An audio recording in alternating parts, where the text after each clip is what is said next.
that voice in your head might not be yours. So who's really the one controlling your thoughts if you're not the one controlling your thoughts? And if you're not the one controlling your thoughts, then how do you get control of them when they actually don't have control of themselves? If your thoughts don't have control of themselves, then how will you be able to control a thought that can't be controlled? And it's just like, if the thought is not being controlled, nor can it be controlled, then how will you be able to control yourself outside of your thoughts when your thoughts are thinking about what you can't even think about? So who's placing the thoughts that you think you're thinking about? Celestial rising, divine noon, and grand night to the beautiful divine reflection watching this video. It's your divine reflection, divine messenger, and we are back with another message. And understand, I am recovering, last night because I was under the weather. Like, I woke up about to throw up. I threw up a little bit, but if you enjoy these videos, make sure you like, comment, subscribe for more divine messages, especially from a genuine perspective. But yeah, earlier I wasn't feeling well, so just bear with me because I'm still recovering, but I'm getting better. Definitely had a lot of water today. Had a salad, had fruit, applesauce, had mixed fruits. I had pineapple and pears, so yeah, we're doing great.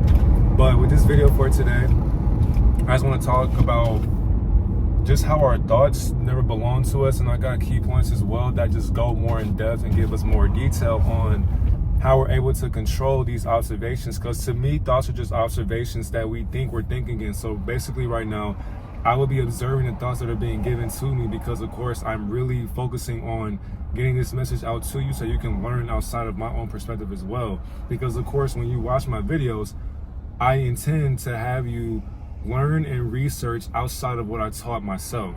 So I'm teaching myself things that I don't know, but somehow, some way, how can I teach things that I don't know, but I sound like I know them?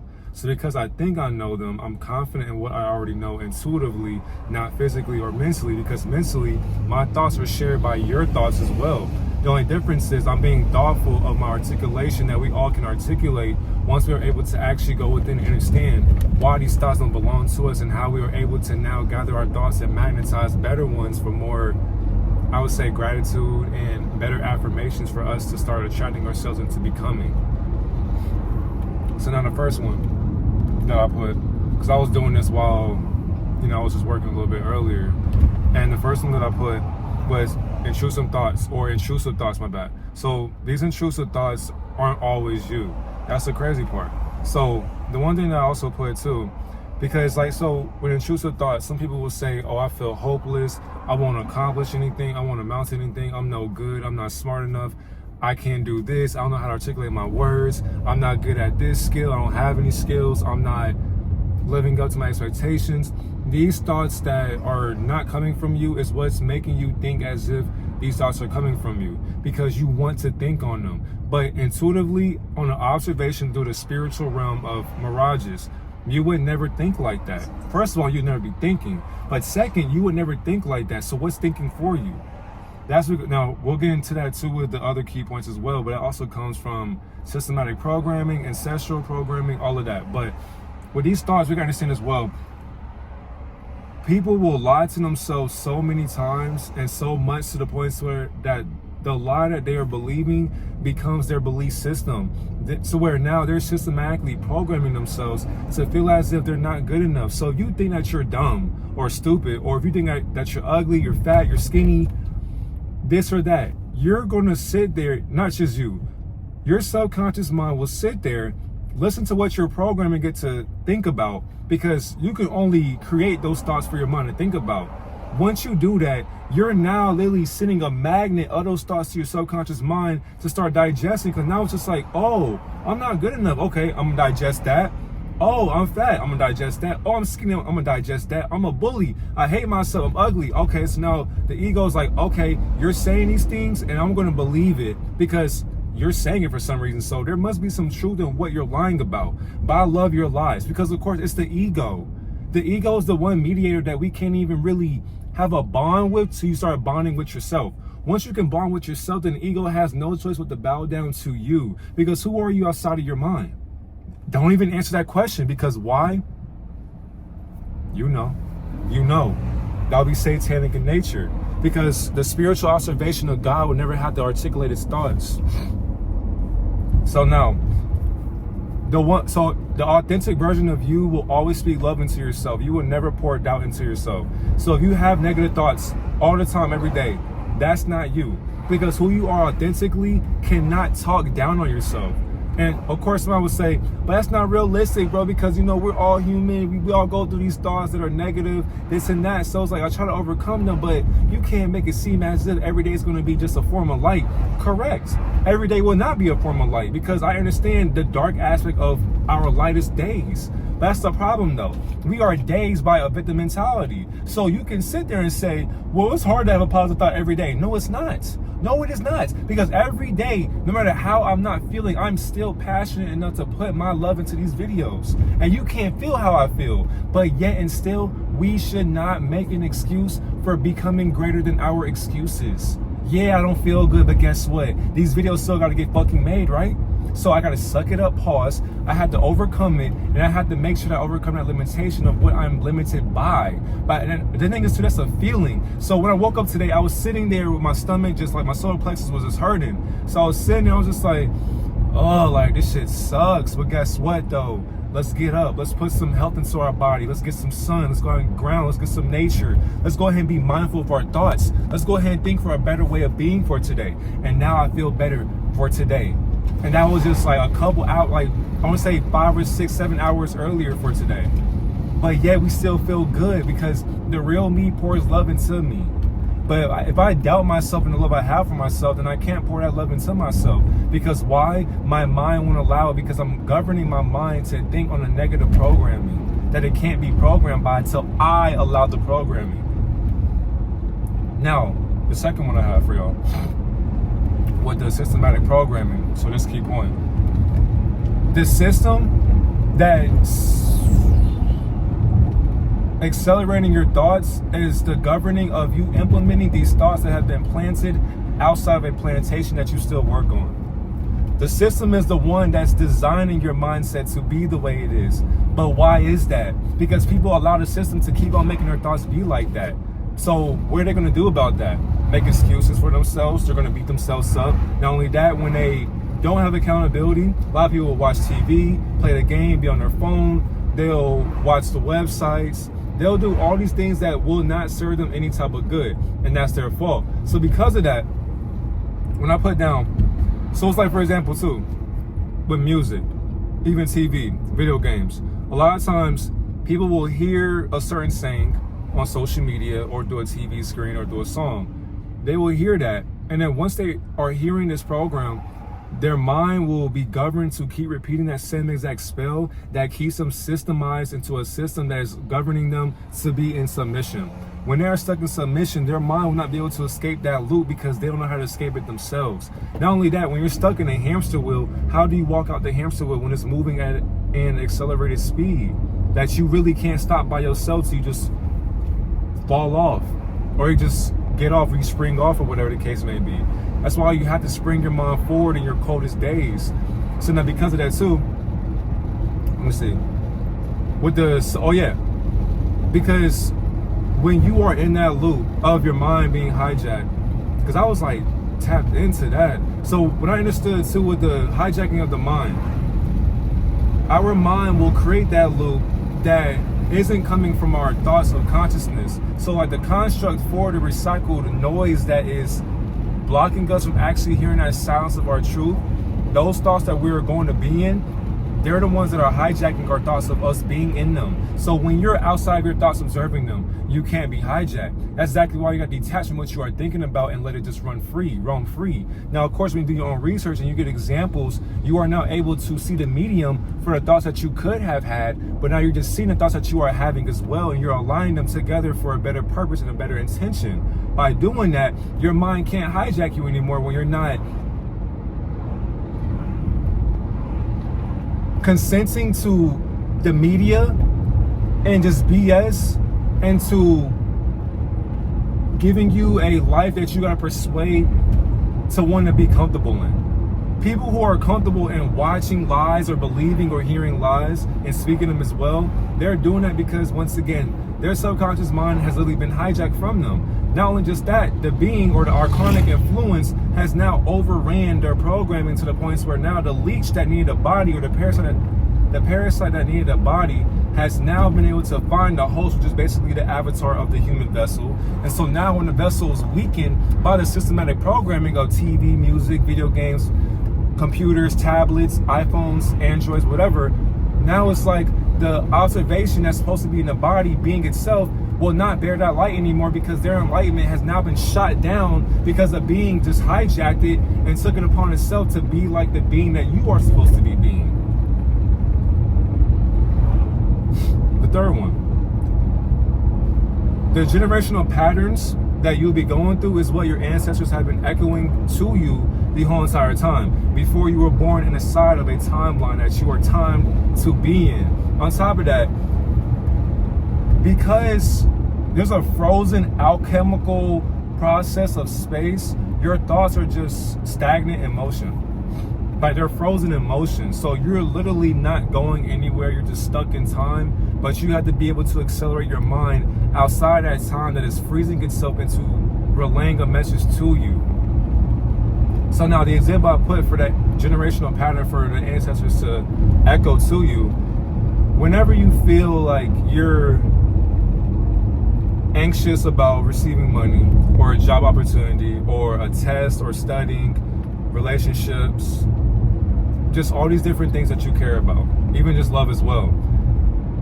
Those things that you haven't been in are causing you to replay the traumatic experiences that your ancestors are basically portraying you to listen to. But if you're not listening to what's not loud enough, then how will it be loud enough for you to be hearing? If you can't even hear your own thoughts that don't come from you. Which is exactly why whenever you're hearing the voice of the ancestors, you have to be able to sit in silence and then sit with silence as well. Because when you're doing that, you'll be able to understand how you can restructure your DNA and your genetic makeup and your code and epigenetics as well, your neuromelanin. Once you activate all these different processes for the psyche, you'll be able to now understand how you're able to rewire your own DNA's programming, because you're doing things that your ancestors wouldn't do. So a lot of times your ancestors would fear not having enough money. They would probably not care about who they were cheating on, their spouse, whatever the case may be, and you are your ancestors as well. So because you are your ancestors, you have to be able to be in a alter ego's opposite way of living for the current reality that you are in right now. Because who you think you are is not what you're being, because you're not supposed to be what you think you're being. You're supposed to be the observer of your observations. And your ancestors can't teach you that. And so, also what I understood as well, the voice in your head, so the voice in your head could be your grandpa, your grandma, your mom, or your dad's fear, or guilt, or shame, or judgment. Now, because of that, that's exactly why your bloodline curse itself. There is no ancestral curse. There is no bloodline curse. There is no such thing as a curse per se, because the curse comes from the being that casted the curse upon themselves. So in order for a curse to actually come into fruition, in order for a curse to hold weight, the being has to cast that creation. Curse, or a curse in general, in layman's terms, is a creation by the creator that is cursing itself. So in order for you to be cursed, you have to actually believe that you're cursed. You're not actually cursed, but you are observing the curse being broken by what you were always observing the curse to never be. The curse cannot actually curse itself. So how is it cursed? If you ask a curse, how did you curse yourself? It would be like, I don't even know. For one, why are you lying? Two, you know how you curse yourself. How did I curse myself, Divine? Well, for one, you allowed yourself to be cursed because of what you were going through in the past situations of what you couldn't control. So because you couldn't control what your bloodline did, you allowed your bloodline to do what it never did into what you're living in as you're doing what they are doing and as they did today. What they did today is not what you are supposed to be doing, but you're doing it anyway. And why is that? Because you're cursing yourself, because you're allowing yourself to be a victim. You're stuck in that loop and you don't have accountability, and you're being defeated by your urges. You have to overcome them and find your truth. Understand too that to overcome these patterns, you got to understand that for one, your bloodline and the way they echo will speak through you and project itself through you. But how can you do that if you're not actually hearing the echoes that are crying out loud with no tears involved? There are no tears involved, so how can you hear the echoes?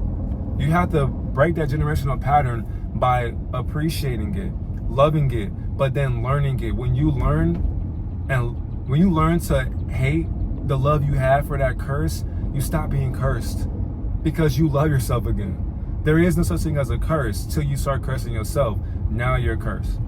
So it's like when you have your mom's thoughts in your head or whatever, or your dad's trauma, it's because you're allowing that programming to keep you in a system that you never had to follow. But because, you had a caregiver or a bearer of light that gave you more enlightenment, you are now stuck in their ways of teaching, to the point to where now you submitted yourself to that teaching, and you thought as if you had to follow, because if you didn't follow it, what would happen? You may have gotten your ass beat, you may have gotten grounded, you may have gotten your TV or phone taken away, your game taken away, you may have been put on punishment, you may have gotten the worst end of the stick. So these thoughts that you have for yourself keep you dumbed down to a vibration that they are killing themselves in. That's exactly why when you break that pattern, you don't fault your parents for doing you like that, or your guardian for doing you like that. You forgive them. You learn to love them, because when you learn to love them, you start loving yourself and the things that you hate about yourself. You have too much love to give to let it go away over people's faults and limitations. Now, another thing that we have a problem with as well with these thoughts, artificial intelligence and the way people inject themselves with that intelligence is like going to the hospital and getting an IV hooked up to you and letting it just sit there even though it's time for you to go. People will let AI inject so many thoughts into their mind to where now you're allowed. And the thing is too, let's go and get this straight as well. I don't have a problem with artificial intelligence at all, because for one, if I did, I have a problem with myself. I have a problem with beings making AI their God. It's like, by all means, if you're going to, for one, you should never be using AI. You should be guiding AI into helping it learn what you always learn about yourself. AI is a mirage that is projecting what it knows and thinks it knows through you, because you know everything spiritually, not physically. So of course we have to use AI in order to get our thoughts out. Why are you not contradicting artificial intelligence? It's a synthetic version of consciousness, so why are you not contradicting it? Why aren't you? That's the problem right there. If people are not doing that, then they are enslaved to the thoughts of a synthetic version of consciousness that literally cannot be conscious till you make it conscious of itself. Now, when you're conscious of yourself, can you contradict AI? You can. And the thing is too, you should be teaching AI. That's the other thing. People don't know how to use this shit correctly. For one, it's actually using you and learning your mannerisms and your characteristics. So of course AI cannot know your soul contract, but you have let it be known that it's knowing your soul contract. Whole entire time you are observing the character, giving yourself information of your characteristics that you are playing in. It's giving you information that you already knew spiritually. So through a synthetic version of consciousness, that is not your contract. If AI can give you a soul contract aspect of what you know about yourself, that's a problem. Because how are you the observer of your thoughts, letting artificial thoughts tell you what you are? That's demonic in its nature already. If I asked AI, what's my soul purpose, and it told me, that's demonic. Because for one, I am literally just energy. I am a thought in my own mindset that actually has no set of mind. So because I can't set my mind on a physical, why is a being that's not being anything but a projection of my thoughts internally, how can it be that way when I'm being this way already? So it has to copy what I know and then project it to me through a mirror or a screen that's from Saturn and Uranus, Neptune, Pluto, Jupiter. All these different celestial embodiments are just projections of time portraying itself through your mind that you are seeing and currently living in, through a vibration that you are living in right now. It's like when people spend too much time in technology, in their phones, that's when they start thinking in a short aspect of a span. So it's like people can't think for a long period of time. They can't articulate their words for a long period of time because technology has taken away your rights to think. It's free to think, and now people are still paying to think. It's free to think out loud, and people are still paying to think out loud. Because why? Artificial intelligence does it for them. That's lazy. I'm not saying that you can't have AI give you teachings and this and that. But if you can't teach yourself and contradict AI, then you don't have a mind of your own. Your mind does not belong to you. It belongs to artificial intelligence. So you might as well go ahead and thank that for that shit. I got 16% on my iPad. It's all good though. Now, on top of that, if you're listening to AI as well, because I see a lot of videos on timelines where people are asking AI things and it gives a voice back, like a voice recognition. That's sad. Not only that, you want to be friends with AI. That's sad. You really want to be friends with your demons. No, sir. I don't want to be friends with my demons, but I do know that they are my family members. So I gotta talk to them. That's the problem though. When I talk to them and I have a problem with it, now it's like, what's the problem with me? Why do I have a problem with me? Oh, it's because I'm demonic in my nature? But what is demonic in nature? When nature has no angels or demons to bear with. It's like we giving titles unconsciousness. That's stupidity. Literally. Also, because AI is a synthetic frequency that's programming you, understand as well, the time that you are, so like with EMFs, with screen timing, all these different things, that will literally affect your neurons and the neurological pathways in your brain.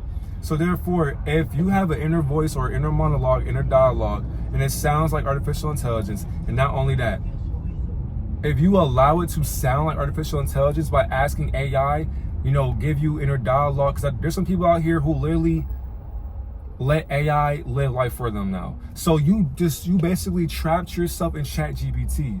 You trapped yourself into an AI systematic synthetic programming that's lowering your frequency. You will not make it into a higher way of being in the afterlife. You will stay down here with AI.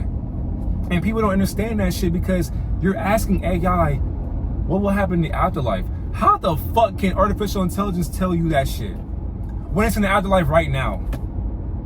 It's like, bro, simply question and contradict it. Fast from technology. Go reconnect with nature. Reconnect with yourself, by the way. Talk to yourself. You are your own best friend and your own worst enemy. Why are you afraid of yourself? If you want to talk to God, stop talking. Stop thinking. You can't stop thinking though. That's why you become mindful through meditation or a meditative state of being. Journal. Actually be authentic with yourself. Go for a drive. Go for a walk. Go exercise. It's like, go teach yourself something. Go put your energy into some hobbies. Retain your energy. Go make a book. Go do something with clothes or shoes, or go make a building. Go construct something. Go make a car. Go make tires. Go get a job. Go do something. Be an entrepreneur. Go do something for yourself instead of asking AI what it doesn't even know. You make AI know what it knows because it's pulling information from sources that you can research on your own. But because you don't know how to research information on your own, you let AI do it for you, and AI still can't do it for you correctly. So what's the correct way into learning information from AI? Don't take everything it says with face value. My God, bro. Number 5. A lot of our thoughts are influenced by demonic, archonic energies that are influenced by, once again, our allowance. Every time you have, so the thing is too, intrusive thoughts as well for that first one, but we all have those dark thoughts, especially if you had the dark night of the soul. My bad, I probably said that way too fast for y'all. Some of you had the dark night of the soul. You went through the worst things ever, and I'm pretty sure your mind, if you're not awakened, you probably can't relate. So you're probably like, what are you talking about? You probably went through suicidal thoughts. You probably wanted to end it. You probably wanted to harm people. You probably wanted to argue with yourself. You probably wanted to hurt yourself, cut yourself. All these different things that are in your head. You wanted to manipulate people as well, get them back for hurting you. You wanted to get your revenge. And you're probably envious of other people's success or their journey. Those influences come from beings that don't like themselves. You love yourself and other beings as well, but those thoughts that you had was just a mirror showing you what you had to capture. Those dark thoughts that you were thinking about were the moment for you to capture what you were not actually thinking about. It was you experiencing a dark moment that had to pass. Dark moments gotta pass, and we all go through them every single year. Every month, we're gonna always have those days where like something happens drastically, and you may want to tell the world or you may not tell anybody. But the only difference it will make when you don't tell anybody, you got to face that. You can tell the whole world if you choose to, but you still got to face that when the camera cuts off. So people don't actually care until you start caring about what you can face, and that's literally your accountability for demonic influences that the archons are programming you to actually lay with. you lay with your demons, so of course they'll influence you to lie to yourself. When you start speaking truth, you start laying by yourself, because now you become one with that influence that actually can't be influenced by your influential capability. You're so influential, the archons had to sit there and mimic, literally mimicry or mimic spirits. They had to sit there and mimic your ideologies and then form them into demonic influences. Can't make it up. Now, also on top of that, you're not really going through a mental, I would say a mental aspect of an illness, but all you're going through is your mind being spiritually infiltrated by a realm that shouldn't be infiltrated, but of course a virus can't implement itself into a realm that you're being in. And not only that, the entities that are parasitic in nature, they will literally make sure that, for one, your thoughts can't be guarded by you because you're not mentally strong enough. So if you're not mentally strong enough, they will influence you to always be weak-minded. So when people who let people pick on them, or let people roast them, or they let people talk about them, you let outside influences validate how you feel about yourself, you get down on yourself, all these just different negative ways of being, that is just them influencing you to be like them. You're so strong spiritually, they have to weaken your thoughts. That's why you have to guard your thoughts by being mindful every single day. What is your awakening routine like? And I didn't say morning routine, I said awakening routine. What is your rising routine? When you rise every day, what do you do for yourself? Do you immediately get up and get on the phone? Do you text? Do you jack off? Do you waste your energy? Do you laugh? Do you play the game? Do you not brush your teeth? Or do you shower and you let your thoughts from yesterday run into the drain? Do you close your eyes and become mindful? Are you journaling? Are you saying affirmations? Are you doing things for you? Are you going outside and getting nature? Are you putting your feet into the grass? Are you getting some sun? What do you do? Are you eating fruit? Or are you fasting? Are you drinking water? What are you doing for yourself? All these things matter, because as soon as you wake up, you are immediately in two predicaments. You are either programmed by yourself or you're programmed by demonic influences. That's all there is to it. And angels and demons don't even fucking exist to me. Slow down. Angels and demons don't even fucking exist to me. Still talking fast. But literally, so because of that, you can't be influenced by influences that aren't actually influential. It's just the fact that your thoughts are not being guarded by your observations because you're so distracted by things in this world, not of the world. It's exactly why your solar awareness is really the battleground. Not only that, your inner light and your inner awareness of your inner knowing is the one that can bring the voices outside of you. When your inner knowing and your awareness becomes aware of your solar operation, you are now able to operate those voices and cast them out into Sheol, or into the dark abyss of hell, or the back part of your mind, to where now you can flush them out and they'll be gone from you. But don't forget, the more you retain your energy, the more you become soulful of yourself, those thoughts will come back. Because don't forget, every day you go outside your house and you see that blue screening projection of a CGI programming of your mind disguised as the sky, just know they see you. They're up there literally watching you and blocking your limitations. So if you're not being mindful, just know they'll be mindful for you and give you your thoughts. Now, lastly, for conclusion, the truth that you are seeking is the voice that you are listening to when you go within. If you sit in silence and you're being mindful, you're fasting, you can even pray as well. The one thing that you should be understanding and you should be knowing and accepting is finding that clarity for a quiet mind and finding that peace in a quiet mindset. Because for one, that's literally your inner voice, your divine being, your divine self talking to you. Not only that, your solar awareness will finally speak up for you without having to interfere with your stagnation of being in clarity. That's exactly why the authentic version of you doesn't have to scream out loud. You don't have to scream out loud, because for one, when you're whispering in silence, that's the voice that would never lie to you. You don't have to scream out loud with your frustrations. You don't have to sit there and shout at your anger. No, whisper in silence. And when you do that, that voice that's silent in that whisper is the actual truth that you should be hearing and knowing that you can't hear. A divine voice is so divine, it'll whisper so loudly that you think it's shouting at you. But that's the lie shouting into what you already knew about the inner voice that can't talk to you until you start talking to yourself. When you talk to yourself, now you understand, for one, that your inner knowing is the one that you always knew, which is basically just you talking to yourself the whole entire time. And why is that? Because you love your awareness every single day. Is that all we got? It is. But at the end of the day, yeah, that's it. So yeah, whenever you block out the noise, also, and if you choose to, if you made this far, make sure you subscribe as well. Thank you to the new people who are joining the Unity or the Unified projections every single day. But if you choose to, make sure you subscribe as well. Also, make sure you're taking down notes for you to understand as well, because all I'm doing is giving you key points so that when you take them down in notes, or you're like listening to them and you're going back, that's able to help you understand how you can teach yourself through these different 6 key points for you to understand your thoughts. And a lot of you are young as far as age, and I put that in quotations because what is age to a spiritual being? Exactly. The more you're growing up mentally through these different phases, you have to always be mindful and guard your thoughts daily.